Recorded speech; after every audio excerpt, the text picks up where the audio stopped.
నమస్కారం. తిరుమల తిరుపతి దేవస్థానంలో ఇంత పెను విషాదం బహుశా ఎప్పుడు జరగలేదు. ఒకరు కాదు, ఇద్దరు కాదు, 6 ఇప్పటికీ మరణించారు. అనేక మంది అస్వస్థత గురి అయ్యారు, ఆసుపత్రి పాలయ్యారు. ఆసుపత్రిలో కూడా సరి అయినటువంటి వైద్యం అందటం లేదని ప్రజలు గగ్గోలు పెడుతున్నటువంటి సందర్భం. తిరుమల తిరుపతి దేవస్థానానికి రద్దీ ఏమీ కొత్త కాదు. దినదినం రద్దీ పెరుగుతూ ఉంది. ప్రతి సంవత్సరం భక్తులు విపరీతంగా పెరుగుతూ ఉన్నారు, దర్శనానికి వస్తున్నారు. ఇలాంటి సందర్భంలో గత ప్రభుత్వాలు, గతంలో ఉన్నటువంటి ఈవోలు, చైర్మన్లు అనేకమైన సంస్కరణలు తీసుకొచ్చి భక్తులకు తొందరగా దర్శనం సునాయాసంగా అందేందుకు సకల చర్యలు తీసుకున్నారు, సకల చర్యలు తీసుకుంటూ ఉన్నారు. అయితే ఇక్కడ గమనించవలసినటువంటి అంశం ఏమిటయ్యా అంటే, వైకుంఠ ఏకాదశి సందర్భంగా వైకుంఠ ద్వార దర్శనానికి చాలా ప్రాముఖ్యత ఉంది. చాలా పవిత్రమైనటువంటి దర్శనము అది అని భక్తులు భావిస్తారు. అందువల్ల ఆ రోజున వైకుంఠ దర్శనానికి పెద్ద ఎత్తున ప్రజలు తరలి వచ్చేటటువంటి కార్యక్రమం కనిపిస్తూ ఉంది. గతంలో కూడా చాలా రికమెండేషన్లు కూడా ఉంటాయి.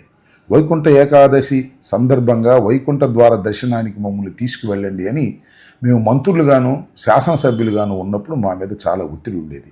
నాకు బాగా గుర్తు, నేను శాసనసభ్యుడిగా ఉన్నప్పుడు లెటర్ రాసి పంపిస్తాను, ధర్మారెడ్డి గారు మీరు ఒక 5 దర్శనం ఇవ్వండి అంటే నిర్మోహమాటంగా చెప్పారు, మీరు వస్తే తప్ప లెటర్కు నేను దర్శనాలు ఇవ్వను, ఇది చాలా రద్దీ సమయం, ఇది మాకు చాలా టెన్షన్తో కూడుకున్నటువంటి అంశం అని ఖరాఖండిగా చెప్పారు.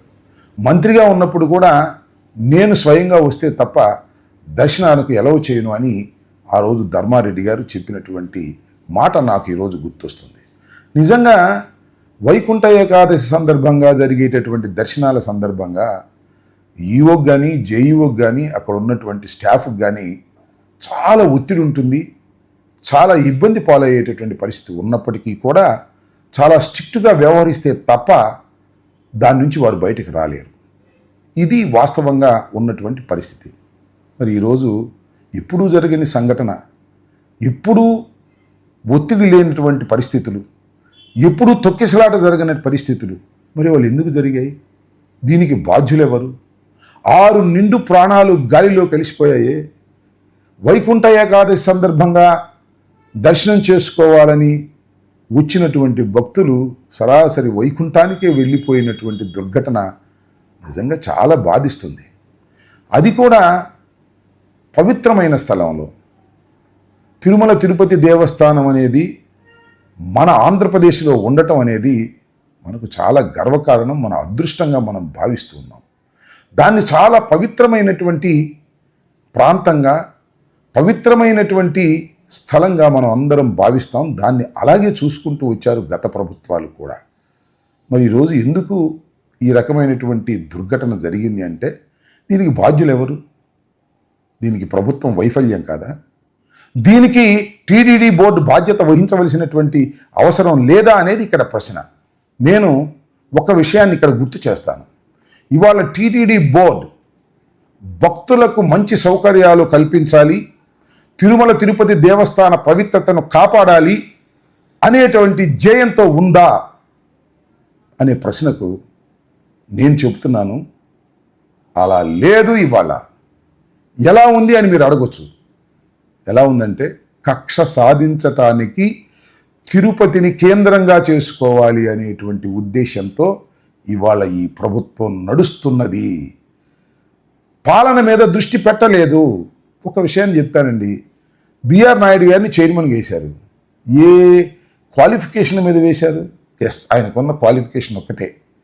TV5 అధినేత చంద్రబాబు నాయుడు గారు అపోజిషన్లో ఉన్నప్పుడు జగన్మోహన్ రెడ్డి గారి మీద దుమ్మెత్తి పోయటానికి అభూత కల్పనలు, కల్పిత స్టోరీలు వేసి జగన్మోహన్ రెడ్డి గారిని అప్రతిష్ట పాలు చేయడానికి కృషి చేసి చంద్రబాబు నాయుడు గారు అధికారంలోకి రావడానికి ఒక మెట్టు సహాయపడ్డాడని కేవలం అదే ఉద్దేశంతో బిఆర్ నాయుడు గారిని మీరు చైర్మన్గా వేశారు తప్ప ఆయన ఉన్న తిరుమల తిరుపతి దేవస్థానపు యొక్క పవిత్రతను కాపాడతాడని వారిని నియమించారని అడుగుతా ఉన్నా. మొన్న ఆయన ఇంటర్వ్యూలో చెప్పాడు, ఏమని, నేను అసలు తెలుగుదేశం ప్రభుత్వం అధికారంలో లేనప్పుడు ఈ 5 సంవత్సరాల కాలంలో ఒక్కరోజు కూడా తిరుపతికి నేను రాలేదు అని. అంటే దాని అర్థం ఏమిటి? తిరుమల తిరుపతి దేవస్థానం వెంకటేశ్వర స్వామి మీద భక్తి కన్నా తెలుగుదేశం మీద భక్తి, అదేవిధంగా వైఎస్ఆర్ కాంగ్రెస్ పార్టీ మీద కక్ష నాకు ఉన్నాయి. అందువల్లనే చంద్రబాబు నాయుడు గారు నాకు ఈ సీటుని ఇచ్చారు అనేది ఆయనే చాలా స్పష్టంగా చెప్పారు. ఇకపోతే ఈఓ, జేఈఓలు, అక్కడ ఉన్నటువంటి ఎస్పీలు, వారి నియామకాలు ఎలా జరిగాయి, వారు ఏం చేస్తున్నారు? కేవలం ఒక ఆధ్యాత్మిక కేంద్రాన్ని, ఒక పవిత్రమైనటువంటి కేంద్రాన్ని కక్షలు సాధించటానికి ఉపయోగించుకోవాలనేటువంటి దృక్పథంతోనే వారు నిరంతరం చంద్రబాబు నాయుడు గారి ఆదేశాల మేరకు పనిచేస్తున్నారనేది చాలా స్పష్టంగా మనకు అర్థమవుతుంది. నేను ఇవాళ మీరు అనుకోవచ్చు ఇవన్నీ రాజకీయాలు మాట్లాడుతున్నారు, ఒక పక్కన 6 మరణించినటువంటి సందర్భంలో అనే మాట.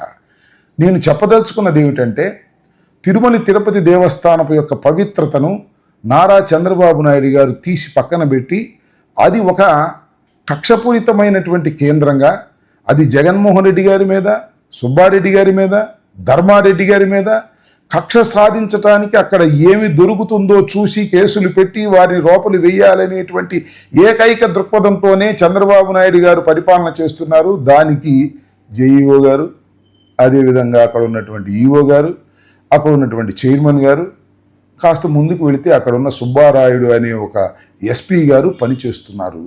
మొత్తం టోటల్గా పాలనని పక్కన పెట్టి కక్షపూరితమైన వాతావరణాన్ని క్రియేట్ చేయటం వల్లనే ఇవాళ ఈ సంఘటన జరగడానికి ఒకానొక కారణమని ఈ సందర్భంగా నేను చెప్పదలుచుకున్నాను. అంతేకాదు ఇంకొక విషయం, నాకు శ్రీనివాసరాజు గారిని తెలుగుదేశం ప్రభుత్వంలో జేఈఓగా పనిచేశారు. ఆయన స్టేట్మెంట్ నేను చూశాను. ఏమన్నారంటే వైకుంఠ ఏకాదశి సందర్భంగా దర్శనాలు కావాలి అంటే ఖచ్చితంగా మీరు పాసులు తీసుకుని వస్తే తప్ప, ఎక్కడైతే ఈ పాసులు జారీ చేస్తున్నారో ఆ పాసులు తీసుకుని వచ్చి క్యూలో నిలబడితే తప్ప వైకుంఠ దర్శనం మీకు దక్కదు అనేటువంటి ఒక కొత్త ఆలోచనని వారు ఇవాళ ప్రచారం చేశారు. జనరల్గా ఏం జరుగుతుందంటే క్యూలో నిలబడ్డ వారందరికీ కూడా వైకుంఠ దర్శనం కూడా చేస్తారు. ఆ రోజు కూడా దర్శనం ఉంటుంది పూర్వం. కానీ కొత్తగా వచ్చినటువంటి ఈ పాలక మండలి అసలు అలా కుదరదు, మీరు టోకెన్స్ తీసుకోవాల్సిందే అన్నప్పుడే 1,20,000 టోకెన్లు వారు ఇష్యూ చేయడానికి సిద్ధపడ్డప్పుడు టోకెన్ల దగ్గర జరిగినటువంటి ఒత్తిడి. సహజంగా ఒత్తిడి జరుగుతుందని తెలుసు కదా, ఎందుకు పోలీసు వారు నిర్లక్ష్యం చేశారు? ఎందుకు సరైన బందోబస్తు పెట్టలేదు? ఎందుకు ఆ నిర్లక్ష్యం? ఖచ్చితంగా ఇవాళ ఒక పవిత్రమైనటువంటి దేవాలయం దగ్గర ఇలాంటి ఘోరం జరగటానికి ప్రభుత్వ నిర్లక్ష్యమే కారణం తప్ప మరొకటి కాదు అనేది క్లియర్గా అర్థమవుతుంది. సరే, చంద్రబాబు నాయుడు గారు స్టేట్మెంట్లు ఇచ్చారు. అదే ఏమిటి అన్యాయం, ఏమిటి అక్రమం? ఆయన ఒక కొత్త టైప్లో వ్యవహరిస్తూ ఉంటారు. ఇలాంటి సంఘటన జరిగినప్పుడు వెంటనే ఫోన్ చేసి అధికారులని ఆయన దూషిస్తారు, అధికారుల మీద అరుస్తారు, చైర్మన్ గారి మీద అరుస్తారు, ఈఓ మీద అరుస్తారు, ఎస్పీ మీద అరుస్తారు. అరిసి అది ఈనాడులోనూ ఆంధ్రజ్యోతిలోనూ చంద్రబాబు నాయుడు గారి ఉగ్ర రూపం చూపించాడు అనేటువంటి ఒక స్టోరీ నడుపుతారు. దాంతో చంద్రబాబు నాయుడు గారు చాలా బాగా చేస్తున్నారు అనేటువంటి భ్రమ కలిగిస్తారు. నేను మనవి చేస్తున్నా, వీరందరినీ కావాలని మీరు నియమించుకున్నారు. ఆ కావాలని నియమించుకున్న వారి అసమర్థత మీ అసమర్థత కాదా అని నేను అడుగుతా ఉన్నా. అదేవిధంగా లోకేష్ గారు కూడా ట్వీట్ చేశారు, చాలా అన్యాయం, చాలా అక్రమని. ఈ అన్యాయానికి, అక్రమానికి చంద్రబాబు నాయుడు గారి పరిపాలన అసమర్థత, చంద్రబాబు నాయుడు గారు నియమించినటువంటి వ్యక్తులు పరిపాలన గాలి కొదిలేసి అందరి మీద కక్ష తీర్చుకోవాలని చేసేటటువంటి ప్రయత్నం వలనే ఇలాంటి సంఘటన జరిగిందని నేను చాలా స్పష్టంగా అభిప్రాయపడుతున్నాను. ఇప్పుడే అన్ని విషయాలు మాట్లాడే అనవసరంగానే రాబోయే కాలంలో చాలా విషయాలు తిరుమల తిరుపతి దేవస్థానం గురించి మాట్లాడదాం. ఏది ఏమైనా తక్షణమే విచారణ జరిపి ఇమీడియట్గా యాక్షన్ తీసుకోకపోతే కేవలం స్టేట్మెంట్లకి, చంద్రబాబు నాయుడు గారి అరుపులకి పరిమితమైపోతే రాబోయే కాలంలో చాలా ప్రమాదాలు కొండ మీద కొండ దిగున జరుగుతాయి. పవిత్రతను కాపాడి ఆ వెంకటేశ్వర స్వామికి సరైనటువంటి సేవ చేసేటటువంటి కార్యక్రమాన్ని ప్రభుత్వం చేపట్టాలని, మరణించిన ప్రతి వారిని కూడా వారి కుటుంబాలను ఆదుకోవాలని, వారికి అండగా నిలవాలని మనస్ఫూర్తిగా కోరుకుంటున్నాను. ధన్యవాదాలు. హిట్ టీవీ యాప్, ఇందులో short news, live news, entertainment shows, movies, digital magazines తో పాటు మీ జిల్లా వార్తలను కూడా ఫ్రీగా చూడొచ్చు. అంతేకాదు కేజీ నుంచి పీజీ వరకు విద్యార్థులకు స్కాలర్షిప్ కూడా అందిస్తున్నాం. ప్రతి వారం 10 మందికి లక్కీ డ్రా ద్వారా ఒక్కొక్కరికి 10,000 రూపాయలు అందిస్తున్నాం. ఇంకెందుకు ఆలస్యం, వెంటనే హిట్ టీవీ యాప్ ని డౌన్లోడ్ చేసుకుని ఫ్రీగా ఎంటర్టైన్మెంట్ పొందండి. Hit TV app. Hit TV app.